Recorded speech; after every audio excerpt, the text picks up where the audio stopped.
Guys, we've managed to wind someone up with this show. What? Probably not for the first time.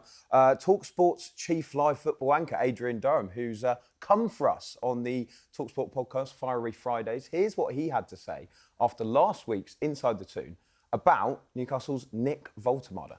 Right, Nick Voltuard, I'm going to say this, is the worst signing in Premier League history. Okay, hear me out here, and I'm sure you're all trying to come up with names that were worse, right?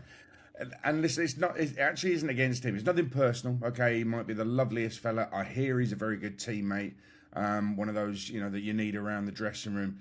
But 65, 70 million quid for one of those, we've got to delve deeper into this player, okay? Is he a 9, Voltemade? No. 1 goal in 18 games is not a 9. Is he a midfielder? No, definitely not. Is he a number 10? Now, have a look at the number 10s around the Premier League. Morgan Rogers, Cole Palmer, Bruno Fernandes, Morgan Gibbs-White, Eze, Odegaard. There are better number 10s in the Championship than Nick Voltemade. He is not a top-flight 10. 2 Premier League assists all season. When did Newcastle play with a 10? They're not going to rip up that 3-man midfield to put Voltemade at 10. So the fact they needed to replace Isak, who had gone, Eddie Howe's putting him all over the park trying to find a home for him. 70 million quid. And he hasn't even got a position in the team. That's your big signing. That's a joke signing. So pound for pound, for what a team needed and for what he brings, I make Nick Voltemade the worst ever Premier League signing. So there we go. Unlike Adrian Durham to have a huge hot take saying that he's the worst Premier League signing of all time. Just to give a bit of context to it, because I feel that we could all sit here and we could name, you know, the Mykhailo Mudryks, the Antonys, the Jadon Sanchos of this world, who are the actual worst Premier League signings of all time. But the reason Adrian's trying to make out that Voltemade has been a flop is because of the context of the signing. So he's trying to say that because he's meant to be this big Isak replacement and come in for 69 million and then had this tough patch, that it just really hasn't worked. But I don't know about you guys, he hasn't even been Newcastle's worst signing this season. No. It makes That's no what sense to to me. Does he actually watch football? Like, that is probably the worst football hot take of all time. How about that, Adrian? Do you know what I mean? No, seriously, though. Like, if you've watched Newcastle United, you could have gone for Vissa. Cool, have that one. Alanga, cool, have that one. Maybe Ramsey, have that one. But Voltemade, he scored 10 goals. Did you not see the little flick he did against Brighton? Did you not see the penalty, top-bins penalty he had against Nottingham Forest? Like, have you not seen 4 assists?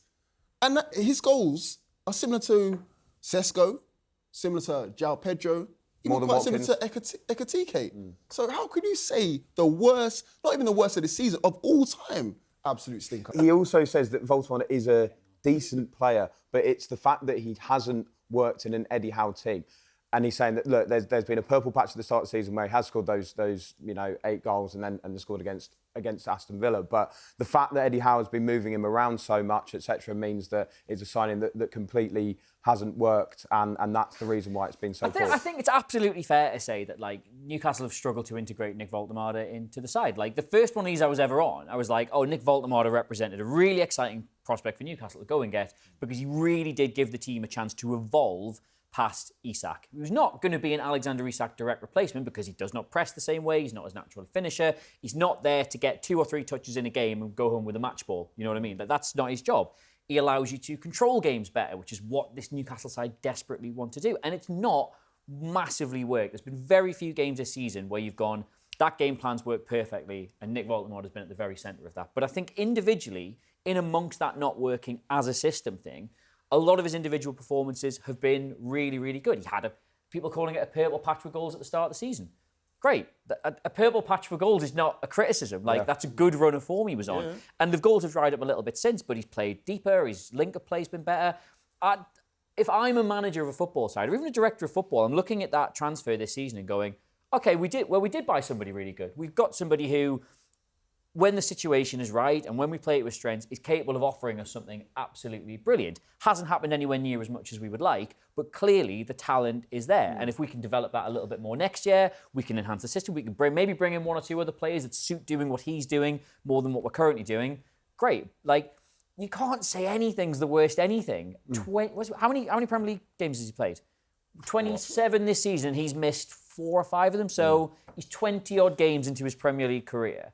I think, given the age he is, the talent he's got, and the contributions he's made in that time, I'd actually say he's been pretty all right so far this season. Yeah. Do you think that do you feel like even if you part what Adrian has to say, do you think that there's been times where he's been a bit scapegoated this season, Voltemade? Very much so. I saw, again, club legend Alan Shearer said about him, and I think he's had to retract on that and kind of spread the blame. Yeah, I was a bit disappointed in that. Yeah, he spread the blame, in amongst the team, which is rightfully so because we've all not looked good. But yes, he has been scapegoated. Like I said, the numbers speak for himself, and they're similar to his, let's say, rivals, if you like, at different clubs. So why are you digging out Voltemade, who's fresh into the league, hit the ground running, scored goals for fun, flicks, tricks, and all the rest of it now? Like we were saying earlier, we need a player like that who's a bit of you can link the play up together and has got fast feet and all the rest of it and can offer something different. So, yeah, I don't know why he's getting scapegoated. Maybe because, he dresses a little bit different, he looks a bit different, he's very quiet, he's to himself. He's not done anything wrong, to my knowledge. So why are we picking on him? I think it's just goals at the end of the day. Like not to bring up an incredibly nerdy stat I saw the other day. Unlike you, Adam. Unlike me. If you'll just give me the benefit of the doubt here for one sentence, right? I saw this. I think it was Opta published it the other day. In terms of games won on XG, which obviously gets you nothing, right? We're third this season, okay? Which doesn't mean we deserve to be third or we're the third best team in the league, but it does show that clearly us being 13th is not a product of us being the 13th best team in the Premier League. It means something else is going wrong somewhere else. We've been quite a lot of tight games where one mistake or one goal conceded or one chance not taken does feel like it's been the difference. Like the Everton game, for example, we should not be giving those 3 goals away. You stop 1 or 2 of those, which we really should do, we probably win that match. And again, it was a game that we came out on top in terms of the numbers. Voltemade's position is, well, if they're playing all right, if all the numbers say, look, this is a much better team than the league table perhaps suggests, then, you're right to drop Nick Pope because if he keeps 3 or 4 of those out the net across the season, that's maybe a couple of extra results. And the same goes at the top end. Voltemade, I think, on his own, has been quite good this season. I think he can probably be quite pleased with the season he's had. But there have been games where a slightly more ruthless finish here, a chance taken, that's the difference between a draw and a win. That's the difference between a defeat and a draw. And those are, even if it's just these small moments, 3 or 4 examples where he could have finished better, that adds up across the season. And it's the difference between us being 13th and being 6 or 7. Yeah, absolutely. Now, I don't think that's, you can pin it on him and say it's his fault we're not in that position. But I think the reason he gets his contribution gets unfairly magnified compared to the rest of the team as a whole is because when games are tight, it is, can your goalie keep one out of the net that gets you the win? Can your centre forward get you this goal you had no right to get? And we did have that last season and we don't now. So I can see why it falls on him.